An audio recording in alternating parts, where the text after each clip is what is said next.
গোটা রাজ্যের সাথে যথাযোগ্য মর্যাদায় উত্তর ত্রিপুরা জেলায়ও পালিত হলো ৭৮তম স্বাধীনতা দিবস। গোটা রাজ্যের সাথে যথাযোগ্য মর্যাদায় উত্তর ত্রিপুরা জেলায়ও পালিত হলো ৭৮তম স্বাধীনতা দিবস।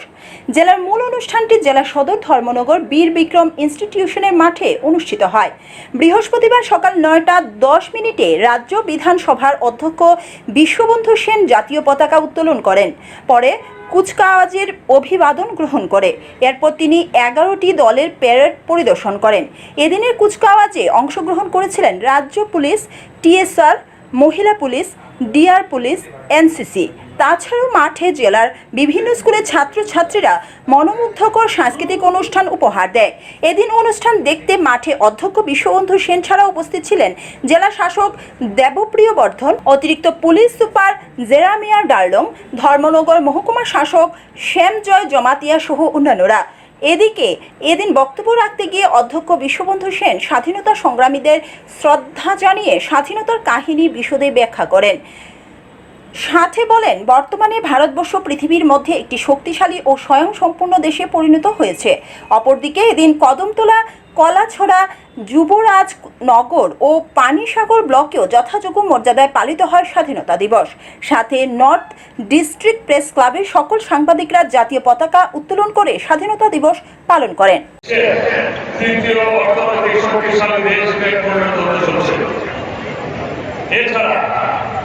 স্বাস্থ্য, শিক্ষা, পরিবহন ব্যবস্থা, সমাজ ব্যবস্থা, বৈদ্যুতিকরণ, পানীয় জল সর্বদিক দিয়ে ভারতবর্ষ আমাদের অবস্থান চলে এসেছে।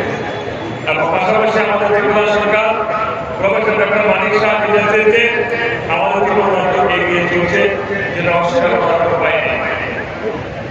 মনে রাখতে হবে, আন্তর্জাতিক ক্ষেত্রে ভারতবর্ষকে বিপাকে ফেলার জন্য বিদেশি শক্তি, বহিঃশত্রু কিন্তু সবচেয়ে তৎপর হয়ে আছে। ইদানিংকালের ঘটনাগুলি নিশ্চয়ই আপনাদের উপলব্ধি আছে।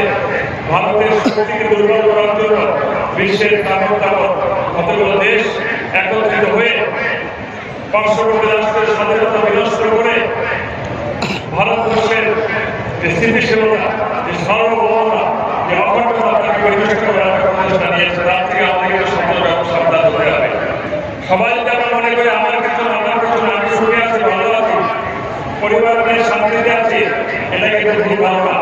এরকম ভুল ধারণা আমাদের রাষ্ট্রপতি আশা করেছিল। সেখানে কিন্তু ধর্মীয় সংকট নয়, রাষ্ট্রীয় সংকট। সেখানে কিন্তু সংখ্যালঘু হিন্দু জীবন আক্রান্ত, সেখানকার সংখ্যাগরিষ্ঠ। Bureau report, SD news media.